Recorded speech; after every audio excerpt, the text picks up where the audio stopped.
फैसलाबाद ताजरों का शहर है और यहाँ पे ताजरों की बहुत सारी तंजीमें और अक्सर औकात इनकी आपस में लड़ाइयाँ भी होते रहते हैं। आपके वालिद मोहतरम मियाँ मनान साहब ताजरों को लीड भी करते रहे हैं और अब भी बहुत सारे ताजरों को लीड कर रहे हैं। वो ग्रुप्स बन चुके हैं, एक बना, दो बना, फिर कई ग्रुप्स जो हैं वो फैसलाबाद के अंदर बन चुके हैं।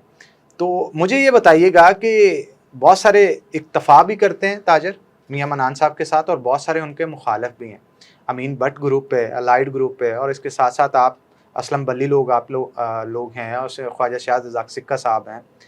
मुझे ये बताइएगा कि आपसे ज़्यादा इख्तलाफ ताजर क्यों करते हैं? अमीन भट्ट ग्रुप अक्सर आपसे इख्तलाफ करता हुआ दिखाई देता है, इसकी वजह क्या है? क्या तहफ़्फ़ुज़ात हैं एक दूसरे के आपस में? जी, मैं हनान साहब गुज़ारिश करूँ, मियाँ मनान साहब ने जो ताजर सियासत शुरू की, उस ताजर सियासत के बाद मियाँ मनान साहब को पहली दफ़ा मियाँ मोहम्मद नवाज़ शरीफ ने कौमी असम्बली का टिकट 97 में अवार्ड किया और वो MNA उस वक़्त पहली दफ़ा बने।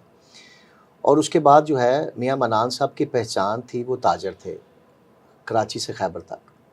और जब भी टैक्स बजट आता, पूरे पाकिस्तान के ताजर जो थे, छोटे ताजर ख़ास तौर पे, वो मियाँ मनान साहब को अपना साथी मानते हुए उन मसाइल के हल के लिए FBR के पास जाना, वज़ीर ख़ज़ाना के पास जाना, प्राइम मिनिस्टर के पास जाना, और हमेशा ही बात सुनी जाती और मनवाई जाती। और उसके बाद जो है ये मियाँ मनान साहब को मियाँ मोहम्मद नवाज़ शरीफ साहब ने ट्रेडर्स विंग पाकिस्तान का मरकज़ी सदर बना दिया। अब ये जो शहर है, ये शहर ही हमारी पहचान है। छोटे मोटे इख्तलाफात घरों में भी हो जाते हैं, मगर शाहिद रज़ाक सिक्का साहब मेरे लिए बड़े काबिल एहतराम हैं। वो आज भी मियाँ मनान साहब को अपना ताजर उस्ताद मानते हैं।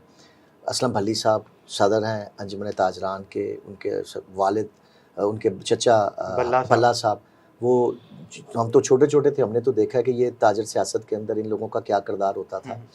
उसके बाद ये अलाइड ग्रुप, तो ये तो बाद में दोस्त हमारे शामिल हुए, वो भी पूरी तरह, परवेज़ इकबाल कमोका साहब पूरी तरह हमारे साथ हैं। अमीन भट्ट साहब हमारे साथी हैं, हमारा पार्ट एंड पार्सल हैं, हमारे भाई हैं, थोड़े से जज्बाती हैं।